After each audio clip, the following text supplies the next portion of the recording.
tous. Honorée d'être sur cette scène. Merci Pauline pour cette mise en chauffe. Je vais continuer dans cette idée de la promotion, d'écouter ses utilisateurs. Donc, je m'appelle Lauriane Guinaud. J'aurais aimé qu'on fasse un tour de table. On est un peu nombreux, j'ai que 20 minutes. Donc, rapidement, je me présente. Je suis consultante produit, plus spécifiquement spécialisée sur les problématiques de Research Ops. Et depuis 1 an, j'accompagne l'équipe UX Research d'Accor. Donc, ce grand groupe, c'est Accor. Bon, Accor, vous connaissez, vous avez peut-être déjà tous dormi dans un Ibis. C'est le leader mondial de l'hospitalité augmentée, puisqu'Accor, ce n'est pas que des hôtels. Vous avez aussi des restaurants, des spas et beaucoup d'autres services. C'est aussi un programme de fidélité, puisque quand vous intégrez le programme de fidélité, vous avez plein de super avantages avec des statuts qui vous permettent d'avoir des avantages de plus en plus sympas. Ils ne m'ont pas payé pour vous raconter tout ça, mais ça vous pose un peu le cadre. Et Accor, et c'est là-dessus que je les accompagne, c'est aussi un ensemble de sites e-commerce. Donc vous avez un site all.com, mais également une application mobile, et un ensemble de sites de marque qui vous permet tout simplement de faire vos réservations en ligne sur voilà, les hôtels, les spas, etc. Alors, cette équipe UX Research, puisque moi c'est avec eux que j'interviens, aujourd'hui, l'équipe UX Research est une équipe de 3 personnes. Donc, j'agis en tant que lead UX Researcher, Researcher Ops. Et avec moi, j'ai 2 formidables personnes qui sont toutes les 2 UX Researcheuses. Et on est intégrés dans une fonction centrale qui est Digital Factory Office. Au sein d'une équipe qui s'appelle Voice of Customer. Je vous donne rapidement le contexte.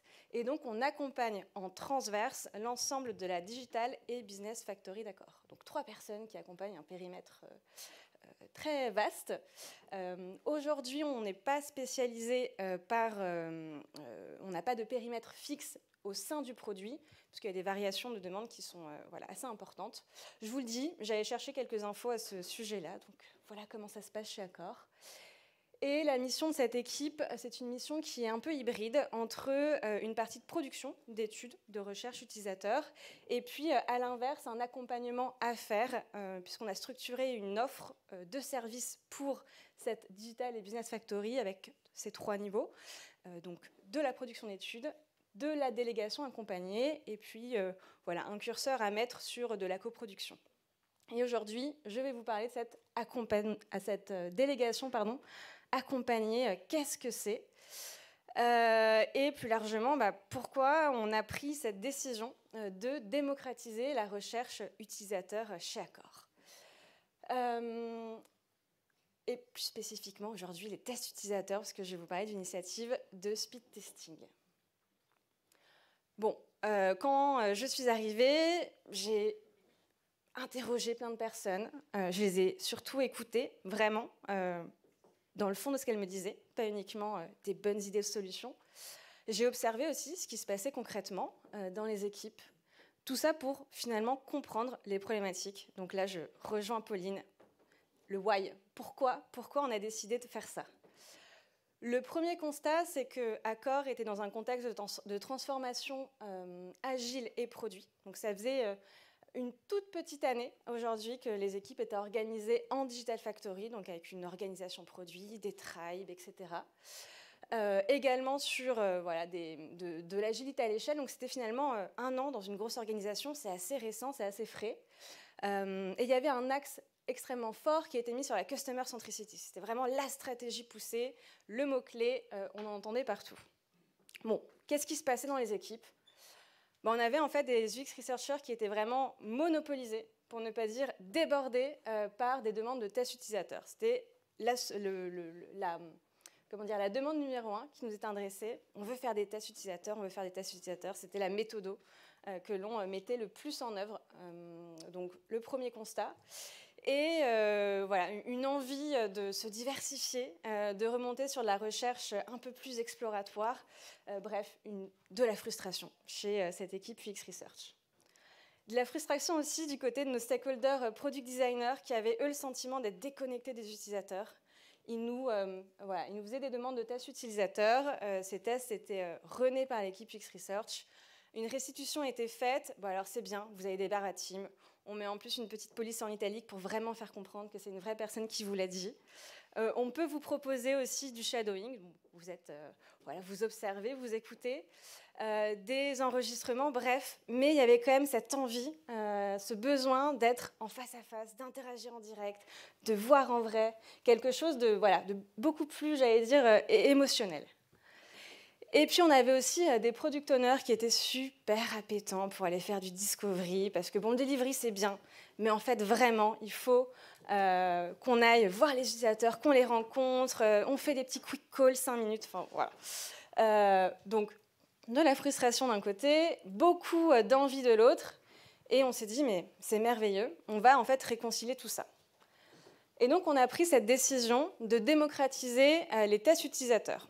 Donc c'est un vrai choix stratégique qu'on a fait, parce qu'on s'est dit que c'était le moyen de mettre les bonnes expertises au bon endroit, c'est-à-dire le bon niveau d'expertise sur les bonnes activités de recherche. On avait des UX researchers qui étaient extrêmement seniors, qui avaient donc un potentiel à développer au-delà des tests utilisateurs, et donc on avait envie de pouvoir les décharger d'une partie de ces activités de tests utilisateurs. Donc bonne expertise au bon endroit, et puis à l'inverse, des product designers qui avaient tout intérêt à faire travailler d'autant plus leur empathie, à sortir un peu de ces bureaux où ils passent énormément de temps en réunion pour voir la vraie vie des utilisateurs et puis entendre finalement toutes les expériences vécues sur les plateformes digitales. Et également au bon endroit dans l'organisation produit, je vous disais, l'équipe UX Research, c'est une équipe qui est centralisée. Je ne vous ai pas donné le chiffre, mais uniquement sur les fonctions digitales, il y a 600 personnes. Donc finalement, vous êtes 3 en centrale. Vous avez 600 personnes qui potentiellement peuvent un jour vous poser une petite question sur Teams. Et donc voilà, les tests utilisateurs étaient un peu finalement déconnectés du terrain et des opérations du produit. Et puis, on s'était donné aussi pour mission, on est convaincu qu'on a une responsabilité dans cette équipe UX Research de venir accélérer la Customer Centricity.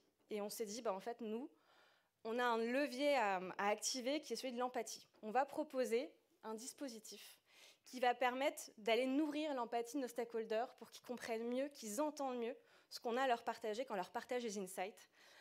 Parce que c'était aussi, je vous parlais de cette équipe débordée, mais il y avait aussi ce sentiment de, on livre des restitutions, on a fait des PowerPoint, il y a plein d'insights. Les gens nous disent, ouais, c'est bien, c'est hyper riche, et puis derrière, boîte noire. On ne sait pas vraiment comment c'est compris, on voit un design par la suite qui est un peu orthogonal aux insights. Bref, on se dit qu'il y avait quelque chose, une carte à aller jouer, une réconciliation à faire entre ces envies. Bon, une fois qu'on s'est dit ça, une fois qu'on a décidé du périmètre à déléguer, ces fameux tests utilisateurs, on s'est lancé. Et c'est vraiment le cœur aujourd'hui de mon intervention. On a lancé un POC. On va tester. Allez, on y va. Qu'est-ce qu'on a fait? On a décidé de commencer petit. On ne s'est pas mis la rate au courbouillon tout de suite. Enfin, si quand même, mais on a essayé au maximum de limiter la complexité, de la gommer au plus possible. Et on a surtout été décrocher un buy-in du côté de nos stakeholders. Donc vraiment un sponsorship fort de nos stakeholders produits et design dès le début. On ne le faisait pas pour se faire plaisir, on le faisait pour eux. Et donc c'était important d'embarquer à haut niveau dès le début. Donc, je vous le disais, commencer petit. On a défini un périmètre dans l'organisation produit, un petit. On va commencer avec 2 tribes, dont les PM et les tribe leads étaient super sponsors, qu'on connaissait bien, qui avaient l'habitude de bosser avec nous. Bon, premier point. Deuxième point, on est parti sur un format clé en main. Donc là, dans une logique totalement research shops, outillé, facilité, avec un parcours d'accompagnement de bout en bout. Donc dans le titre de ma présentation, je vous parlais d'événements de speed testing. Ça va beaucoup plus loin. C'est un parcours d'accompagnement pour aider sur la partie cadrage, conception des scénarios, et puis après supervision de l'analyse, et évidemment posture d'animation le jour J. Donc quand vous rentriez dans le dispositif de speed testing, en amont, et je reviendrai, je détaillerai ça tout à l'heure, vous aviez des ateliers de micro-training. Une règle du jeu simple, on s'est dit aussi qu'il y avait un truc à faire pour réconcilier produit et design. Donc je vous l'ai dit, on a des stakeholders qui sont extrêmement variés, des demandeurs extrêmement variés, et parfois on se demandait si le produit et le design se parlaient ensemble, ou en tout cas, il y avait une petite amélioration à avoir là-dessus. Et donc, on les a obligés à travailler ensemble, puisque pour candidater à cette initiative, il fallait être en binôme. On a limité notre engagement sur notre capacité de ciblage. On est parti sur des cibles simples. Donc voilà, on va vous amener des utilisateurs actifs du site et ou de l'application All, voilà, avec quand même cette information, mais on ne va pas partir sur un ciblage beaucoup plus fin. Déjà, on va faire ça et on verra comment ça se passe.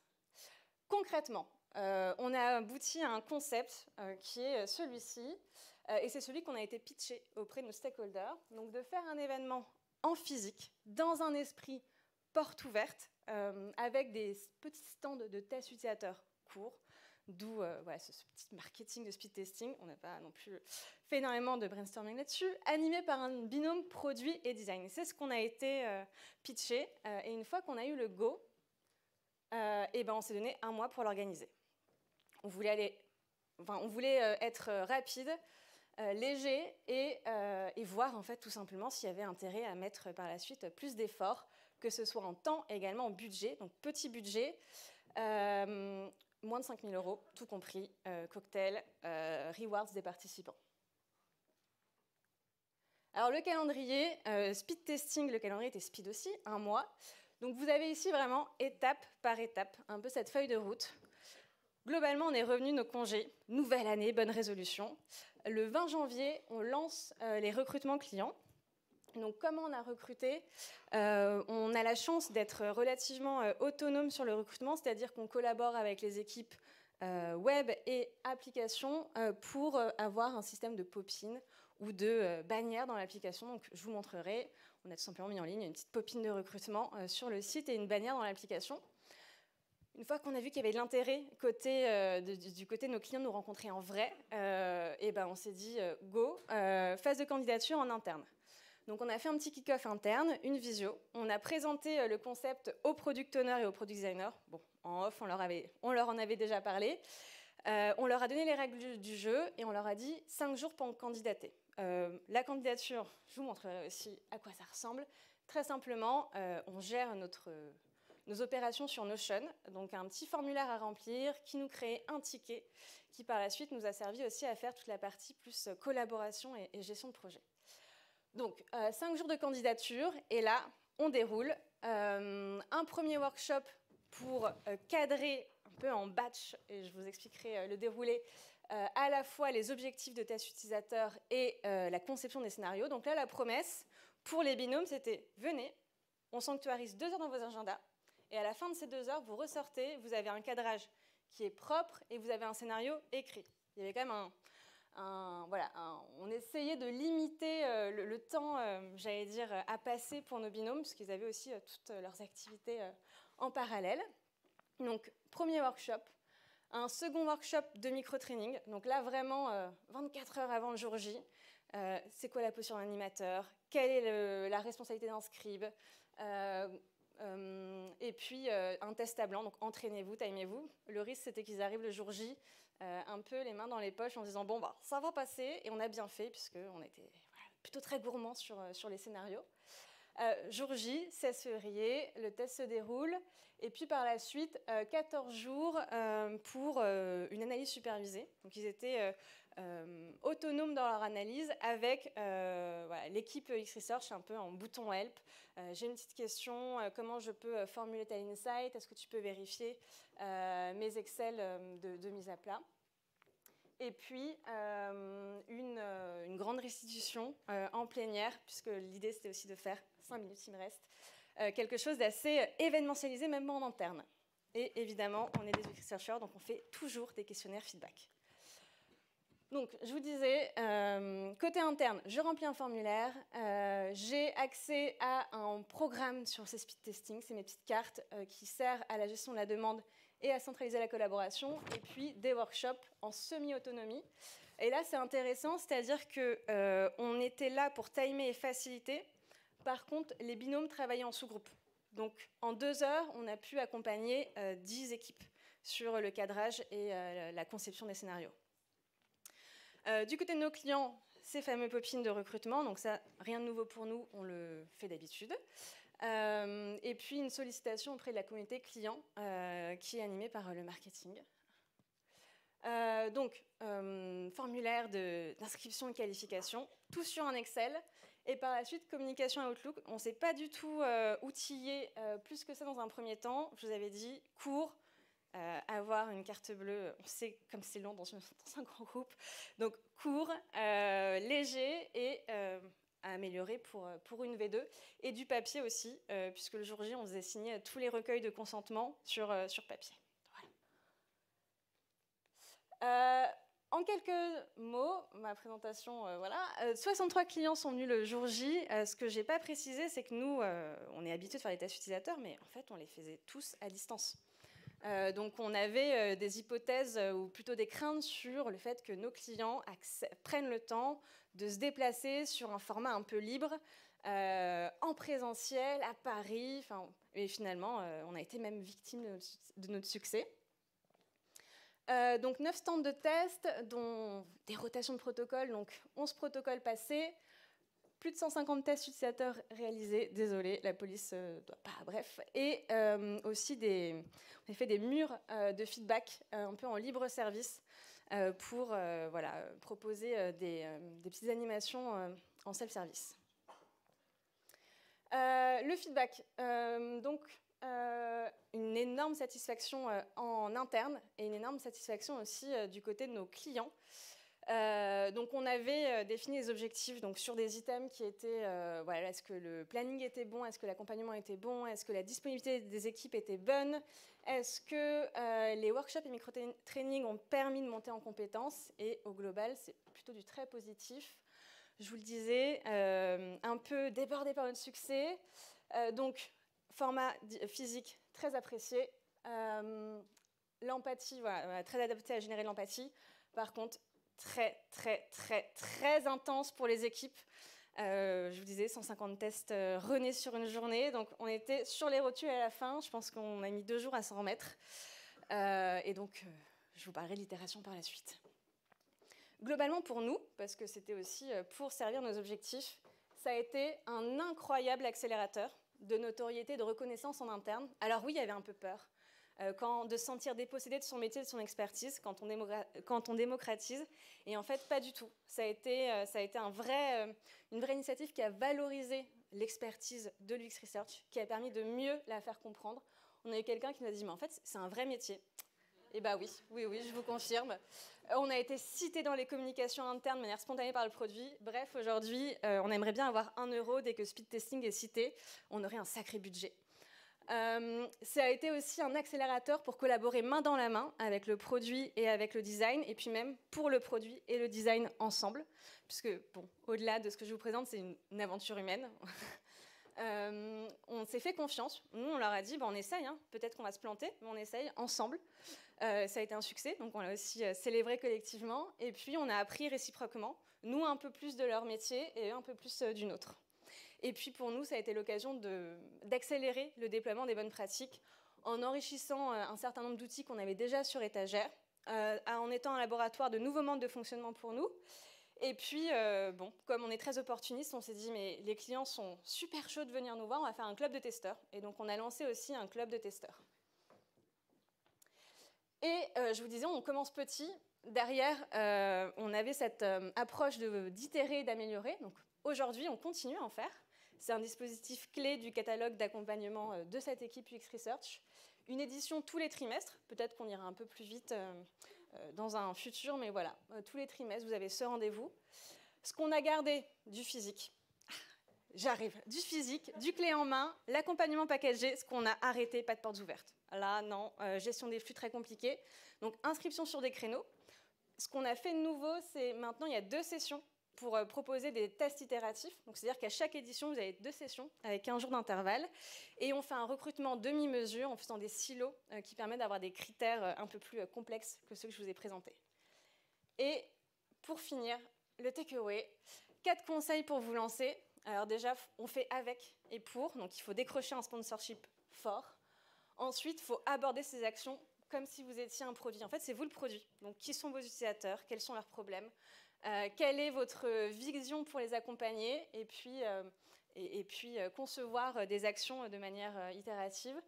Définir les objectifs et les mesurer, ça aussi, ça vous permet par la suite d'avoir du budget et de montrer des preuves très concrètes et très chiffrées. Et puis, encore une fois, il faut commencer. Et commencer petit et itérer par la suite.